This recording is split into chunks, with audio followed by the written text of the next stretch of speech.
Welcome to the WP-Tonic This Week in WordPress and SaaS podcast, where Jonathan Denwood interviews the leading experts in WordPress, e-learning, and online marketing to help WordPress professionals launch their own SaaS. Welcome back, folks, to the WP-Tonic This Week in WordPress and SaaS. It's episode 889. It's going to be a bit special show. I'm going to be interviewing my great co-host, Kurt.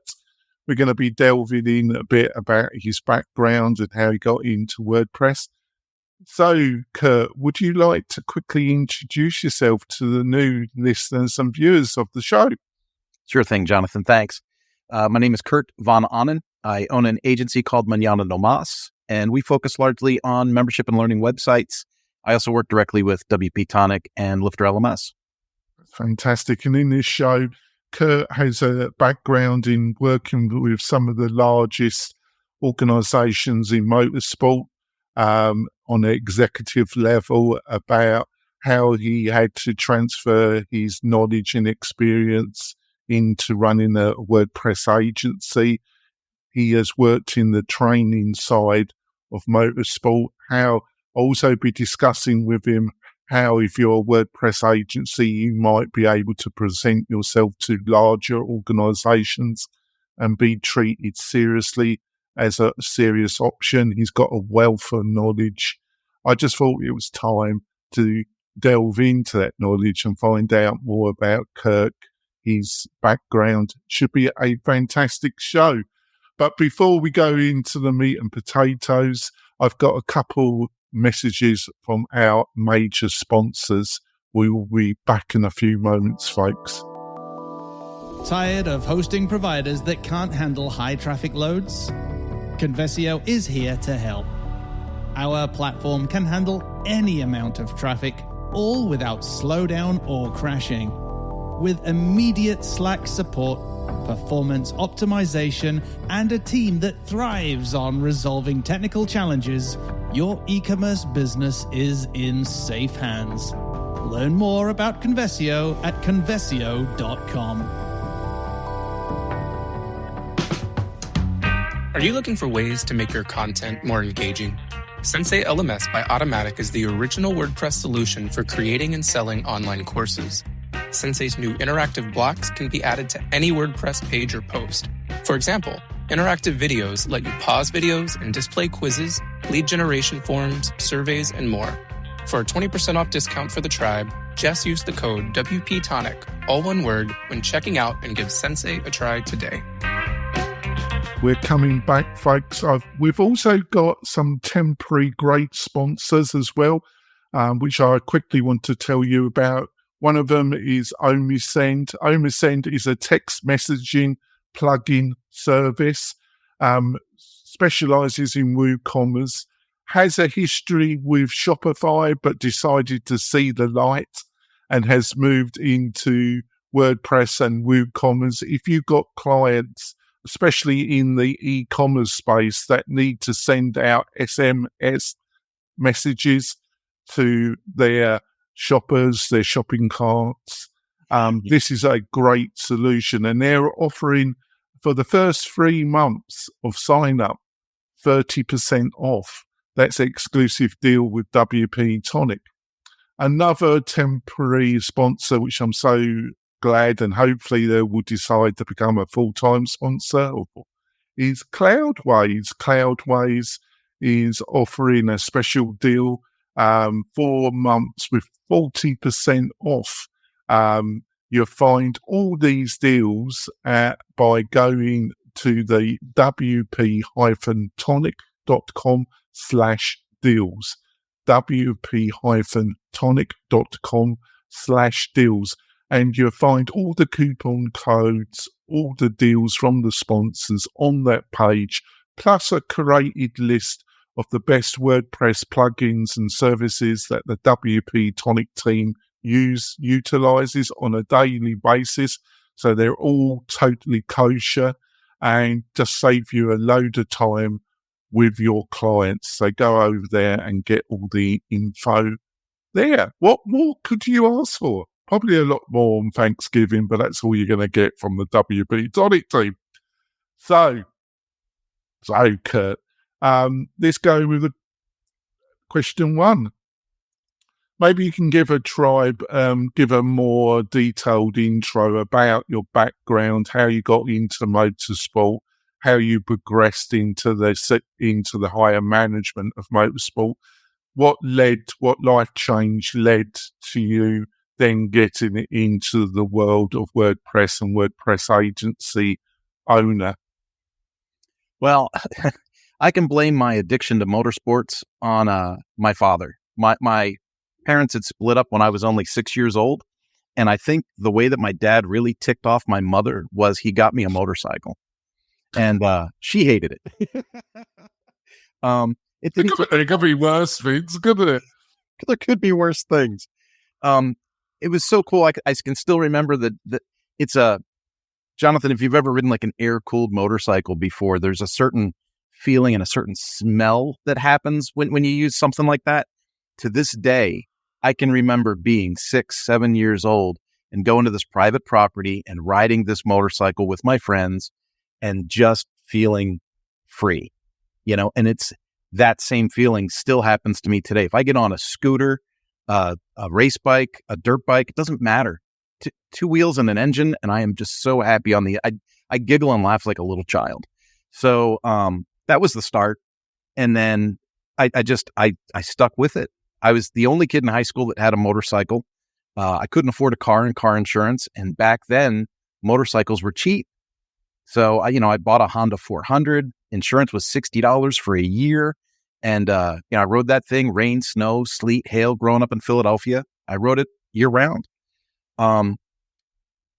It's unfortunate, but the motorcycle industry changed significantly through the 70s, 80s, 90s, and then into the new millennium.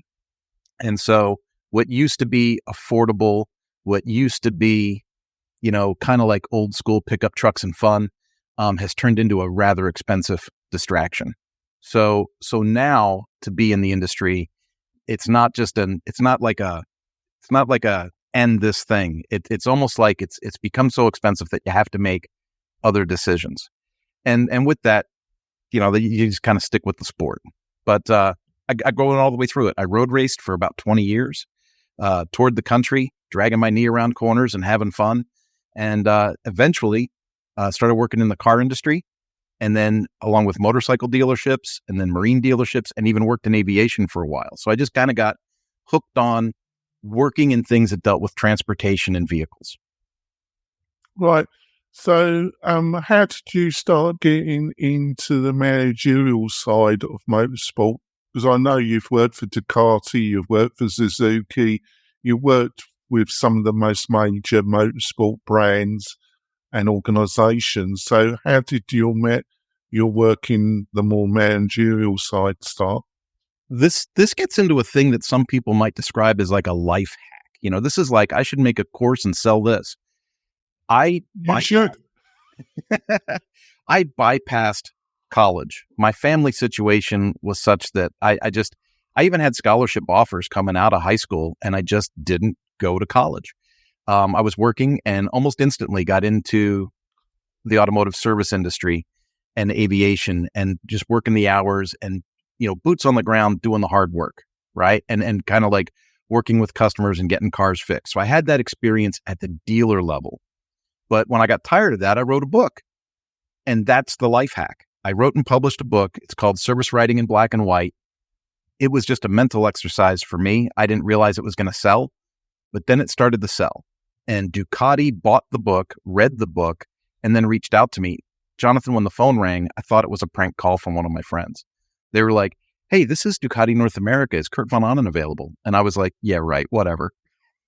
And it was them. They said that they read the book, they liked the book, and they asked if I would write a course for them to train service writers and service managers how to increase parts and labor sales for dealerships. And I thought, well, I like to teach. I was already a motorcycle safety foundation coach, so I taught that course. I had my own road racing school and taught people how to race motorcycles. And I thought, I like to teach. I like to write. I'll do it. So I wrote it. Jonathan, I didn't even know how to sell it. Like I called him up and I said, I wrote the course. What do you guys want to do? Do you want to pay for this? Do you want to buy this? Do you want to rent it? Like, I don't even know how to do this. And then it just grew into, they said, well, we don't have anyone to teach it. Would you teach it? We don't have anyone to facilitate the meetings. Would you facilitate the meetings in Las Vegas?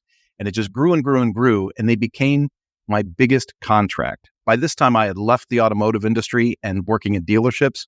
And that's when I'd started my WordPress agency. So I was making websites, for all kinds of businesses in Albuquerque and struggling because I wasn't selling things at a high enough, entry point. And then Ducati came along, hired me as a contractor, and they became my biggest client. Right. So how long did that relation, it hasn't ended. I don't think you burnt bridges with them. It just things change, people move on. But how long did that kind of involvement last for? I contracted with them for about 3.5, 4 years. And then they had an internal position open up for training. And they hired me away from myself, Jonathan. They made the offer. Right. At first they said, we don't want to, you have a thriving business. We didn't think you'd want to come to work for us. And I said, you make the offer, and I'll tell you if it's good enough or not. They made the offer. I talked it over with my wife. We packed the car and moved to California. That was my first, OEM level position, right? So I was full-time. I was in it must have been a bit of a cult, in some ways, a bit of a culture shock for you. Huge culture shock. And people don't understand the differences sometimes from the outside looking in. People think Ducati is this huge company, this huge corporation, and their brand is huge, but their operations are not. So there was only 30 or 35 people in the office. It was a pretty small office in Cupertino, California. It has since moved. And it was really interesting for me. And the culture of being run by an Italian. I don't want to interrupt, but I just want to get a feeling. Is Ducati USA a totally independent company organization to the parent company, which I have very limited knowledge, but I know Ducati is now part of the Volkswagen group. I don't know if Ducati, its corporate presence, is still based in Italy, and that it must have some supervision of Volkswagen over it. But is the US an independent company, or is it just linked to the Italian? My understanding is it's a subsidiary.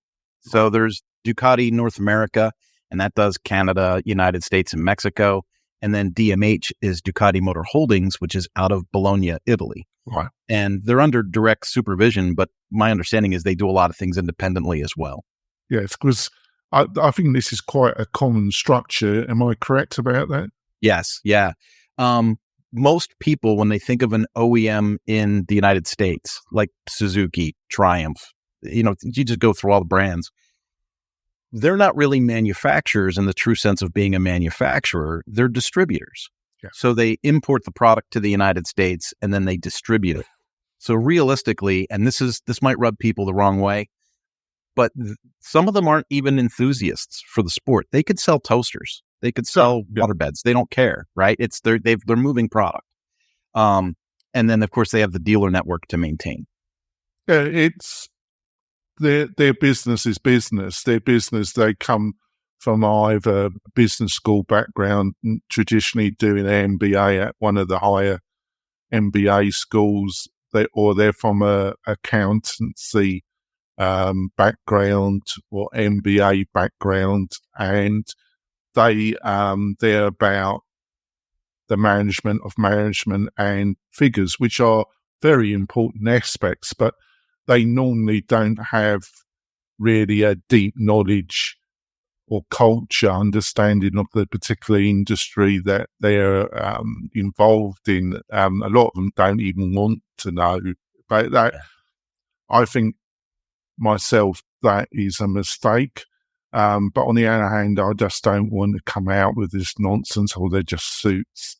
I think finance is important. I think understanding the fundamentals of the financial drivers of a business is really very important, and having somebody that has a deeper knowledge of business is also important. I think it's a blend. I think it's all important. That's why it's not easy, because I think it's all important. So you started working with Ducati, which is a legend. It is a pretty legend in the motorsport. You know, if you got that on your resume in the motorcycle, it's a bit like saying you work with Rolls Royce, you know. Then there was the move to Suzuki, which in some ways was even a higher, I just sense your interaction with the parent company, the culture was even a bigger jump in some ways than Ducati. So how did the jump from Ducati, I presume there was a direct jump from Ducati to Suzuki, but am I correct about that? Yeah, I took a week or two off. That's when I got John Maxwell certified, during the break between the two. So that's where I got the leadership certification. But I should point out, like, Ducati is by far the most plugged in, passionate power sports company I've ever been connected to. At all levels. Even the current management that's in North America now, I would still say that they are, you know, as passionate as they were when I was there. It's a phenomenally strong brand and passionate company.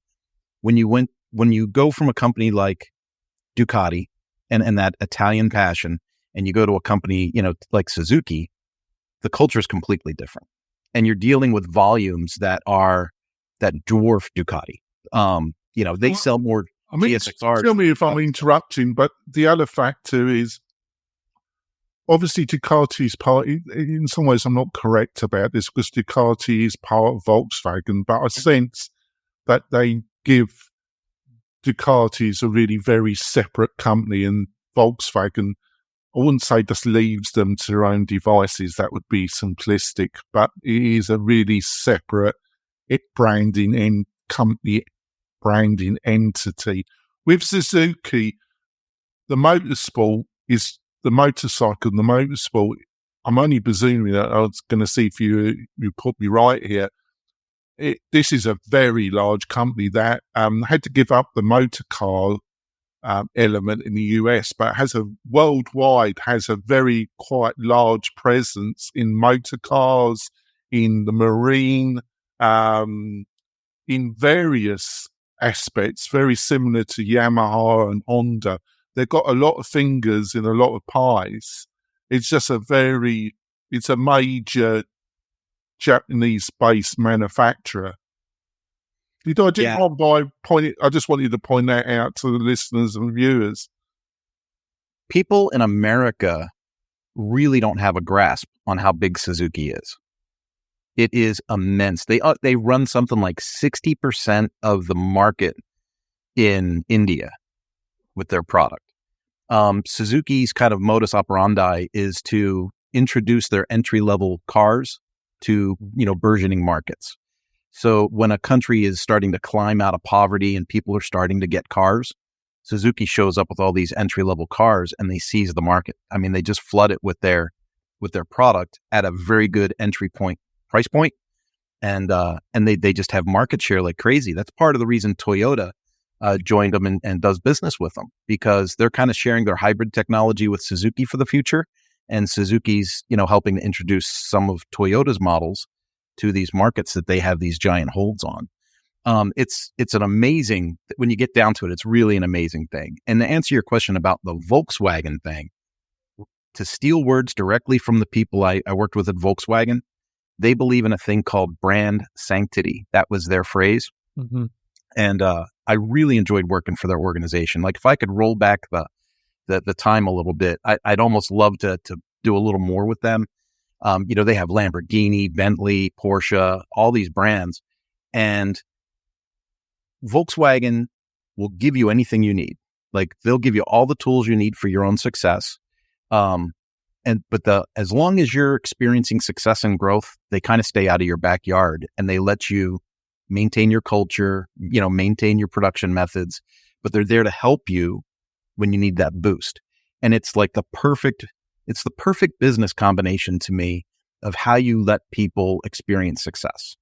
Yeah, I would agree with you. So you moved to Suzuki, better offer. But then I sense with the couple of conversations and the couple of hints, I think you found the corporate culture there difficult to deal with. Because you also got hired to develop, and this is how you've ended up helping Lifter, running your own agency, because they hired you for training, to build on, to find a training platform. And that's how you got introduced to WordPress, because you were looking at all types of platforms. And they hired you to develop internal training for their dealers. I'm probably wrong about this, but you tell the story. Go on. They had a SCORM-based proprietary learning platform, and it was built years and years and years ago. And it was not, the user had a great user experience, but us on the back end trying to manage it and build it, it was a little bit of a nightmare. A modern SCORM platform, you load up your zip file and it takes that course and it, expands it and makes it run online. This particular platform, we couldn't load up zip files. We had to send them to the vendor. The vendor would kind of break apart the package and stitch it back together in this platform. Sometimes it would work, sometimes it wouldn't. It would take us weeks to get material online for our learners. And besides being not very functional for what I wanted, it was hugely expensive. And huge, like a lot of money. I'm not going to share numbers, but it was a lot of money. And I thought, with my work in WordPress and the stuff I had done as an agency previous to my OEM work, like there's got to be a better answer to this. And so I did the research. I looked at LearnDash, I looked at Tutor LMS, I looked at Lifter LMS. I started working on some of my own projects in Lifter LMS, and I really liked the company culture at Lifter. So I proposed building this thing for Suzuki and Lifter, and they turned it down. They said they weren't ready for that kind of change, at that space and time. And I remember that's right around when I was on your show the first time. We were talking about that when I first left Suzuki. I ended up building a package for them in the marine division to help with dealers. And so the thing to remember is Suzuki is a big company, but each of those elements is a big company in its own right. So they have Suzuki Marine, Suzuki Power Sports, Suzuki Automotive. And I ended up building a project for the marine division on Lifter LMS. And I really liked the way that it came out. And I really liked the bottom line. Like from a corporate position, to look at something that could have been over 6 figures to something that costs less than 10 grand to implement, it's like, I hate to say it's a no-brainer because I think that insults people that make other decisions, but I could not wrap my head around why a corporation wouldn't want to save 90%. Because I wanted to touch because I think you brought up a really interesting element, and it's linked to the next question, really, and we can. And so what are some of the major lessons you've learned connected to running your WordPress agency? And I just want to put this, I think when you're this is my observation, when you're dealing with larger organizations, let's say over 50 people, let's say I'm just pulling this out of the ether, really, over the 1 to 5 million gross turnover per year, and from 1 to 50 person. When you're dealing with large organizations, I think their mindset is totally different. Obviously, they don't want to be totally ripped off, but their really concern is not solely price driven to some extent. It's about, will the thing do what it says, and will the support be ongoing, and will it integrate with our other systems? Yep. That's their mindset. Am I wrong about that? Because you've got more experience in some ways. I have done work for larger organizations, but I've not actually worked on executive level in an organization like that. So what I've just outlined, is there any truth to it, Kurt? there's truth to that, but there's so many other layers that go into it, Jonathan. You got to remember, at most corporate entities that are larger, the people that got to the vice president's desk or the president's desk, they've been there for a while in most cases, and some of those dudes are just trying to get to the end. And that's one of the saddest things about my corporate experience, is that you'll see people that you have potential, we could change this, we could really ramp this up, we can make this better for the people. And they're like, no, we're not ready for that kind of change yet. Let's just stay the course. Let's just, because they just want to squeak to the end of their term so they can get the retirement and get out. Well, it's risk management, isn't it? It's absolute risk management. And the other side of the coin, and I know this for a fact, when I was talking to my vice president at Suzuki, the reason I looked at other platforms besides the WordPress and making Lifter myself for the company, they flat out said, you work for us. We don't want to put all these cookies in your cookie jar. What happens if you leave? What happens if this? What happens if that? And so we had to start looking at other vendors like Bridge, Learn-Upon, SumTotal, and some other options for LMS providers at the corporate level, so that the corporation wouldn't be dependent upon me to maintain this thing internally. Which in some ways is an understandable position, isn't it? Yeah. You can understand the logic of it, can't you? Oh, I do. Absolutely. Yeah. But even when you look at those pricey things, those would have been great savings to that company at that time, but they just didn't want to make the change.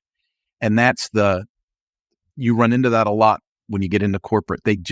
When you hear other entrepreneurs talk about how corporations are slow to make decisions or slow to make changes, it's not always based on a spreadsheet. It's not always based on, a lot of it's just, what's the survival technique to get to the end of that career mark and leave it for someone else to take care of. And that sounds like a horrible thing to say about people, but that's just the truth of it. No, because, I do a lot of, increasingly I've been doing more and more business to business outreach.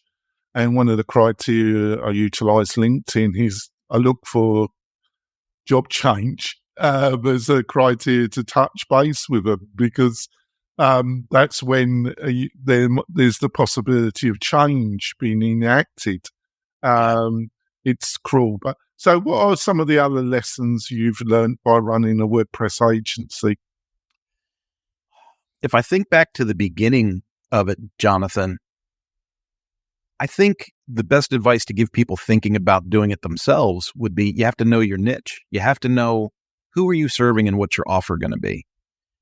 Because when I came out, Jonathan, I was helping startups. I was referred to a lot of customers through the Economic Development Center in South Albuquerque.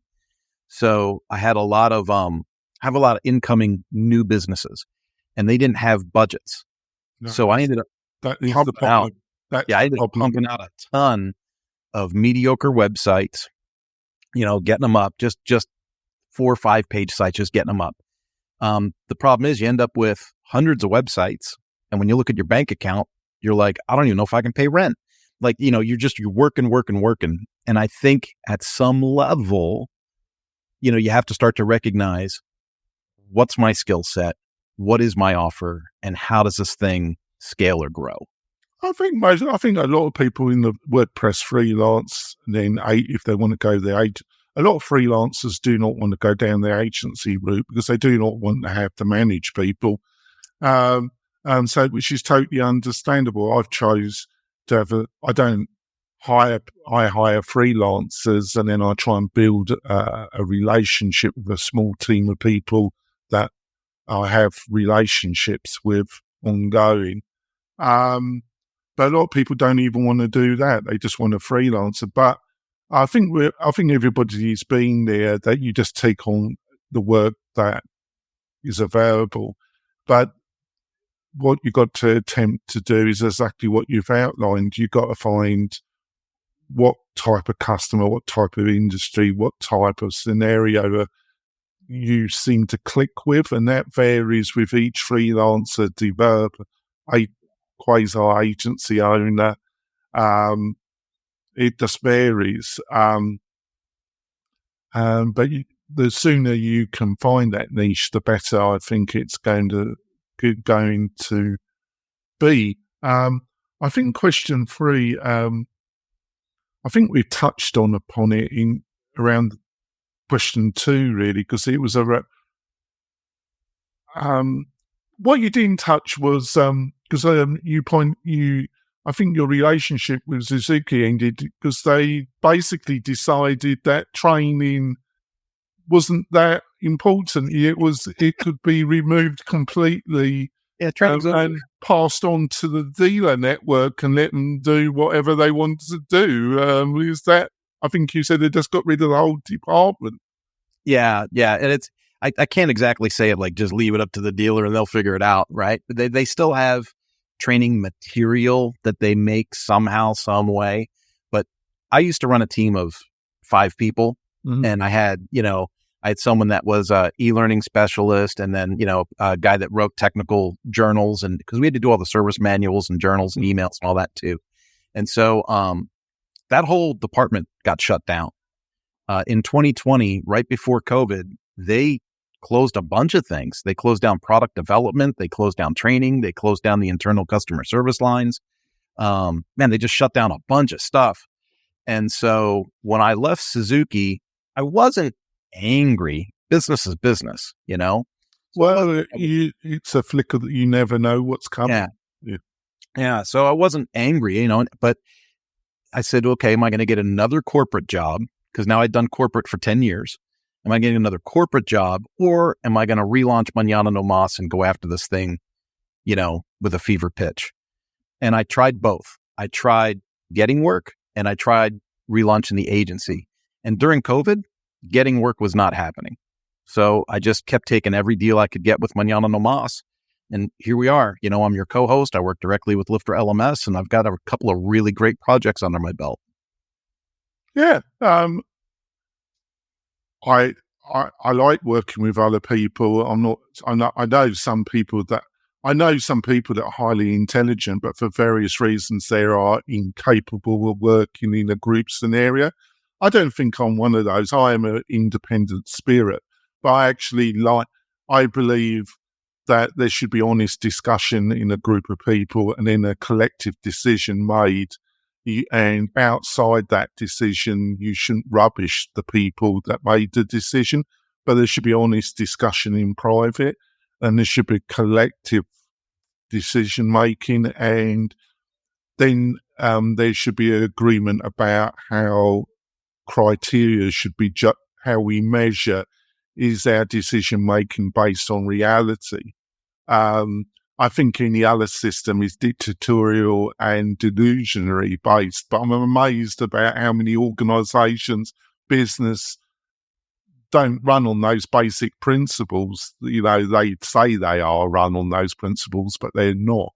I don't know if practice many aren't. Yeah, but there's a big difference between what's said, what's printed, and what's done. But I think leadership is essential. But that leadership should come, it should be it's the basis of the British political system, cabinet government.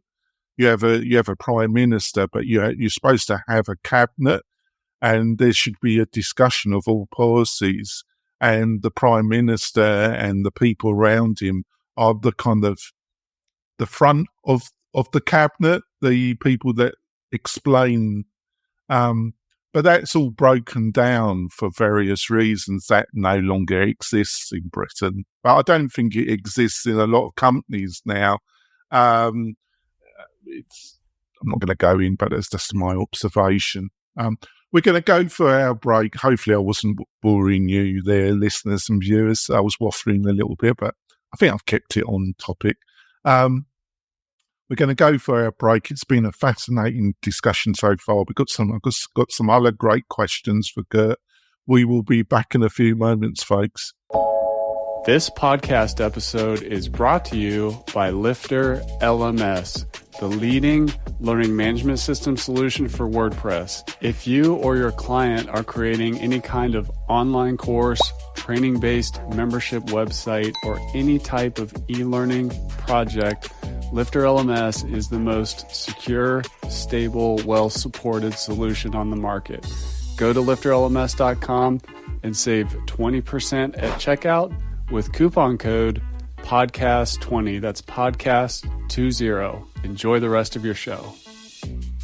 We're coming back, folks. We've had a great discussion about working for large international organizations, about Kirk's moving to WordPress, or coming back to WordPress, what he's learned. I think it's been fab. I just want to point out, if you want to support the show, be a real member of the tribe, why don't you think about hosting your clients' websites with WP Engine? Basically, we specialize in Buddy Boss, Lifter LMS, LearnDash, larger membership websites, community-focused websites. We provide really great hosting that won't stress you out at honest prices, plus a suite of plugins that you can utilize on your customer projects, plus a customized interface so you can actually manage your projects yourself. It's a great setup. To find out more, and we'd love you to become part of the tribe, is go over to wp-tonic.com/partners, wp-tonic/partners, and have a look at what we got to offer, and have a chat with me, and we'll see if we're a good fit. So on we go. On we go. What are some of the lessons, I think you kind of mentioned, I call it nichifying. I don't think there's actually a word nichifying. There's niche. But I created nichifying, and I just love the sound of it. And I've done that consistently, make my own words. So I call it nichifying. So what I was reflecting back a little bit, because it's the time of year to do that type of thing. You've been my co-host for almost 12 months now, which is unbelievable how time flies. And you've dealt with my madness. I think one of my strengths, you can have an honest discussion with me. I might be deluded there, but hopefully you agree with that. And I can change my position if faced with facts, can't I? But what are some of the things you've learned over the 12, 18 months so far that, you might have not have considered that's coming your focus a bit? I think if we really focus on 12 to 18 months, Jonathan, I think the biggest lesson that I've learned, especially in the WordPress space, is not to get too distracted with that shiny object syndrome, right? We've had, we've had full site editing rollout, full steam ahead, with the 6.3 launch of WordPress. AI is the buzzword that everyone talks about. And you want to be knowledgeable about these things, but you can't be consumed by them if you're trying to grow and scale an agency. Like I personally feel if I focus on my relationships and I focus on the customer groups that I'm trying to approach or infiltrate, if I focus on the relationships and I excel at the basics, and for my basics, it's all my projects are on time and under budget.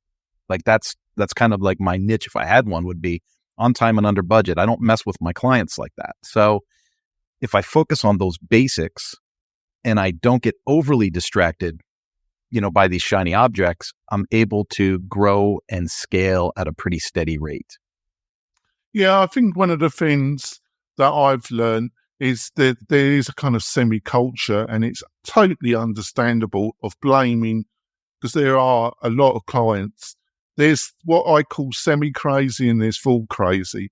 The full crazies do come on your radar, and if you take them on, good luck to you. They are out there, and you might take them on because financially you've got no choice, or you're dealing with somebody, and then I've dealt with somebody initially, and then after the contract signed, I've just been passed over to the crazy, right? So you always need to know who you're going to be working with, because that's happened to me. Yeah. And it's not a great experience. The other thing is, but the fact you've got to take into account, and I've learned this the hard way, if you're listening to this and you're a freelancer and an agency owner, if you're an agency owner, you should know this, but I'm probably talking more to the freelancer. If there's a vacuum, that vacuum will be filled. And if you do not have a contract and a clear internal process, the vacuum will be taken up by the customer. And the customer, the client, doesn't know what they're doing. You should know. There should be process from the beginning, every part of the process of building out a solution to a business. You need process. If there's no process, that process will be filled by the client's process. What are your views of what I've just outlined, Kurt? I'm thinking that you read the inside cover to my leadership book I just published. In Action Leadership from the Edge, that's exactly what I talk about. I talk about, leadership being an action item, right? And that if you don't embrace your natural call to leadership, you create that vacuum, you create that leadership void. And the universe hates voids. They get filled, and it's the same with work. Exactly what you said. If you don't forecast milestones or tasks throughout a project, if you're not managing the project, scope creep takes over. And next thing you know, the customers, doubled, tripled, quadrupled your workload. And you really don't have much to stand on other than to get the project done and get out from underneath it, which in some cases is very difficult to do.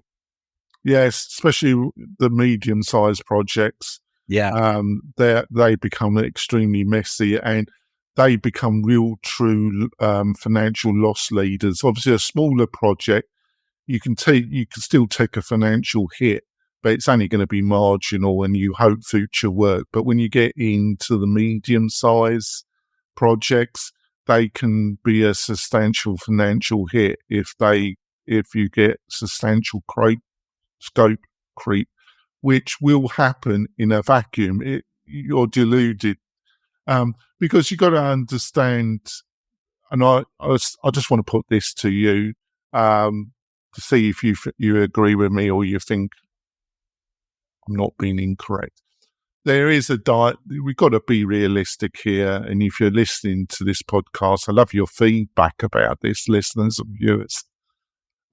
We don't get enough feedback in this podcast from you. I love you to outreach to Kirk or myself about what subjects you would like us to discuss into 2024, because we just do not get enough feedback from you, tribe. We need to get more feedback from you. But I think between the 3 to 10,000 mark, I think the type of clientele that come to most WordPress agencies, they're looking for a solution and they got to feel that you have the ability to do the solution. But they're also looking to get the maximized value from you. We got to be brutally frank about this. Yeah. They're looking to get the best deal for their buck possible.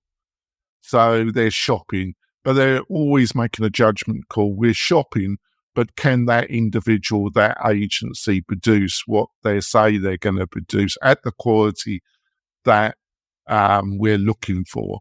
But they're always shopping and they're always looking for what I call maximum value. Larger jobs, it's more ongoing relationship, ongoing other factors. So in that matrix that I've just outlined, if you have a void, that void will be filled in with extra value requests. They will just pour in. What's your response to what I just outlined? Is there any truth, or what's your own take on what I just outlined?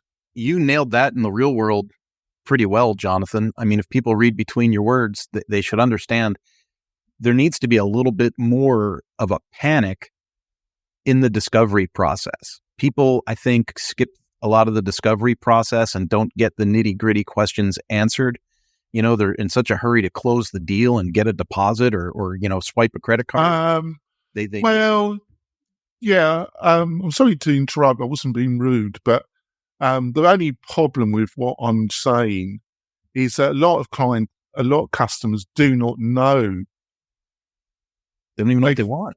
They don't even know what they want. So it's really, even if you're on the bigger jobs, folks, at WP-Tonic, we do charge for paid discovery. We do offer discounts if the project is, we try and be fair to clientele, but we do insist because there's a lot of people that have sold courses and sold solution to agency owners that paid discovery will solve all the problems. It doesn't, listeners, tribe members, it doesn't, because it doesn't deal with a lot of clients that don't know what they need. They have no idea. And it only occurs to them like in the middle part of the project. And then that leads to what I call honest scope creep. There's dishonest, where they always had an agenda, which they never told you about. That's dishonest scope creep. But the bulk of clientele, it's not what I call dishonest scope creep. It's that they never knew from day one what, and can you see where I'm coming from, Kirk, or do you think I'm on the route now? Oh, no, there's definitely that. That's why having project management in place and a way to track tasks and milestones is so important, and to do updates along the way, because that honest scope creep is real, right? And when they change the scope of the project in that process, like say you do a review and you say, this is where you add in the customer information. And then they go, oh, well, we want to just upload that with a CSV file. And then you go, okay, well, that's different. That's a different function. So if you want to automate this process, we can add that to the project, right? Because it wasn't originally scoped as part of the project. So as long as you have these meetings and these changes with scope creep, and you acknowledge that scope creep or additional scope, then you can play with your deadlines and your budgets, or you can, take away from part of the project in another area. But if you think you're going to sign up a client and work on something for 4 months and give it to them and say it's done, at the end, the chances of them being happy is pretty slim, because what they expect and what you built are probably 3 different things. Yeah, you just touched on something else I want to put to you based on my experience. If a project in the website, I'm not talking about ongoing services like support, social media, copywriting, and what I classify now as digital PR services. I'm talking about web development and design projects, folks.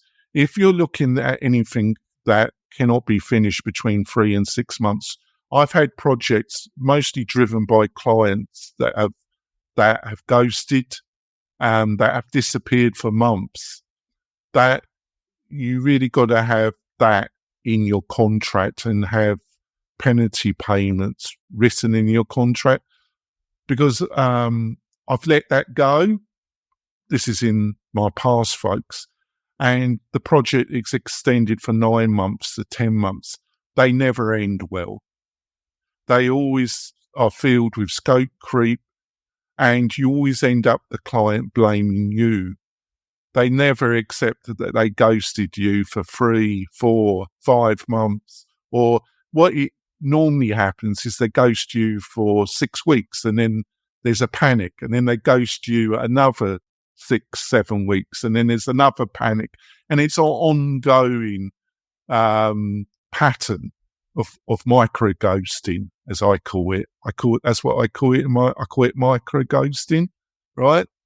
They always end up blaming the agency. So now, especially if you're dealing with organisations that have committees or multiple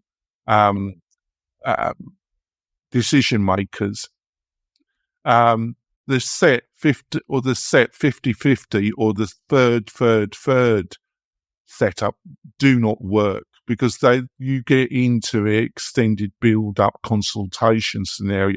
You're better off going with a retainer, that row over retainer.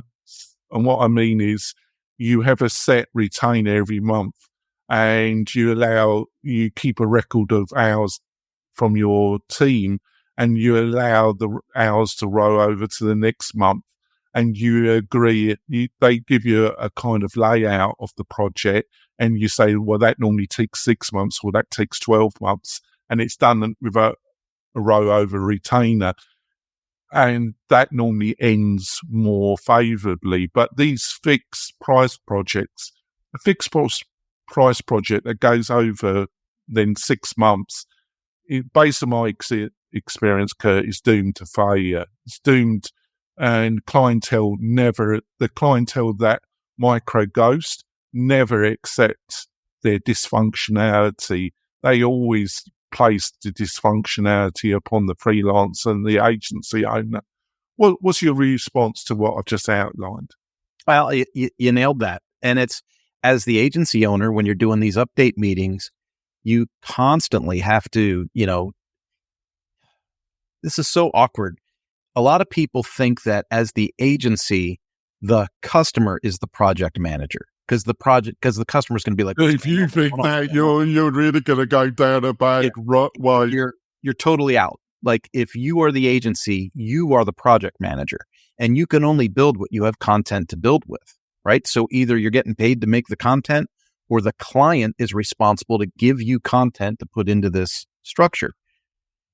Yeah, so, no, that used to be a very painful, because a lot of the projects, especially the individuals below 10,000 that were looking for maximum value, always wanted to write the copy. Then if you wanted to hire anybody that was US based, that had any idea, it got very expensive. And there was always, that is not so bad now. It's using AI, you can get copy. It's not going to be fantastically sales orientated, but it will allow you to get the job done, and the clientele can either modify it, or we can hire somebody. I don't think copywriters should be that worried. I think if you're lower level, you've got things to worry about. But I think if you can add value through sales-orientated copy that actually works, and advisory elements to your packages, I think you still got a decent way of making a living if you're copy focused. But that always used to be extremely painful discussion between the 3 to 10,000 price point. But I think AI helps solve that to some degree. But I don't want to overemphasize. It's not the holy grail, but at least it stops you, because that was a very painful scenario, because, we have produced the content, we're struggling, we can't, there are 1,000 excuses, isn't there? Yeah, and that's the stuff that you can build all the structure and have the automations in place and the templates, the containers where you want them. But if they don't agree on the content and it goes over 30, 60, 90 days, you are on a pathway for disaster. Well, the more time this project needs, the more vacuum there is, the more scope for scope creep, the more the clientele. I'm paying this money out. I'm giving this guy, this woman, this team a load of money. We've got no website. It's just bleeding us. They won't accept that they never provided the copy. They will never accept that they're consistently micro ghost the agency, the freelancer. They won't, none of that. And if you bring it up, that's when it gets heated, because they won't accept any of it. We've paid you. You're the one that's supposed to produce the job. Then it gets Nancy, as I say. It gets ugly. I'm up for it, actually. You've seen me in operation, haven't you? Yeah. I'm prepared to spell it out if it's necessary. But I didn't used to be that. I used to avoid it, but it does not work, folks. What's your response to that? My response is, we were going to talk about how people would get their foot in the door with bigger projects, and now in the last 10 minutes, we've scared people away from wanting bigger projects. But I think we're having an honest discussion, which a lot of podcasts, a lot of so-called experts, advising agencies, freelancers, they're just full of shit. They're just full of shit, folks. They're just giving you. But if you have processes and you work on it, and things will go easier for you. Yeah. Let's go on to the final couple of questions because I don't want it to be too negative. I don't think it has, actually. I think we just told people, based on my honest and your honest experience, what the realities are.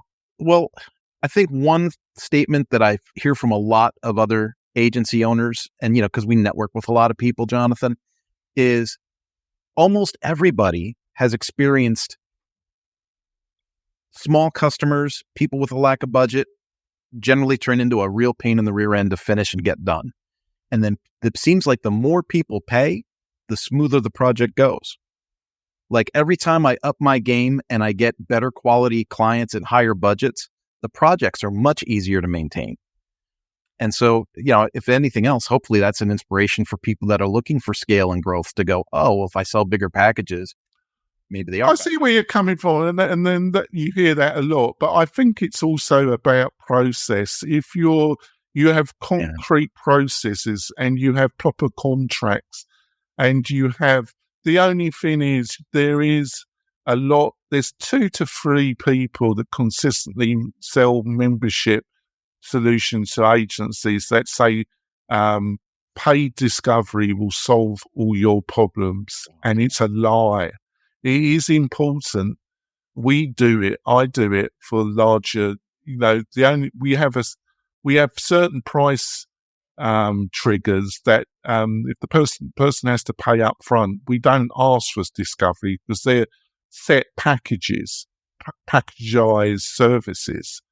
But if it's fully custom projects, we have over a certain price point, listeners, we have paid discovery, but it's not an elixir that will solve all your problems, because it doesn't solve the problem of the client that honestly doesn't know what they're looking for. Right? It just won't. And those, I'm not going to name them, but there's about three people that regularly turn up that got a new course, and it's always about if paid discovery will solve all your problems. It won't. So on to the next thing.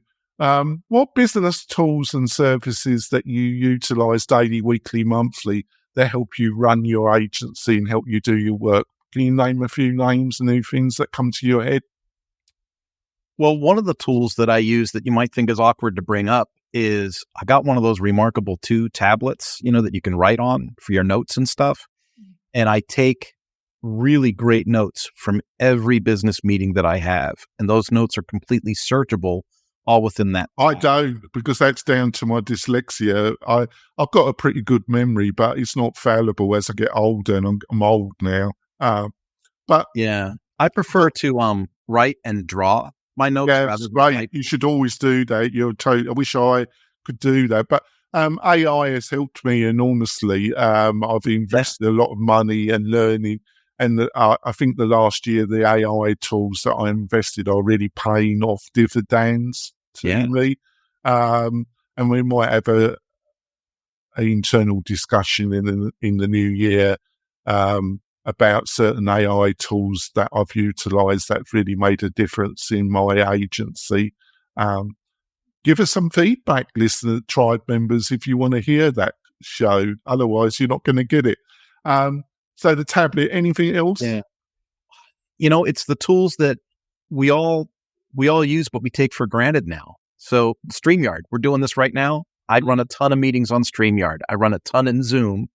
And then I also do Whereby for meetings inside my own websites, right? So sometimes I want the meeting to be, Zoom, somewhere like a big room of people off-brand. And then other times I really want to drive people to my site. And so sometimes I put the meeting inside my site using Whereby. I also, listen to a lot of ebooks to try and keep myself motivated and on target because I work remotely. And sometimes that lack of interaction, in person with people, you just want to hear some other words, some other advice, some other ideas. And so I'll listen to Audible and I'll go through a lot of audiobooks while I'm doing stuff.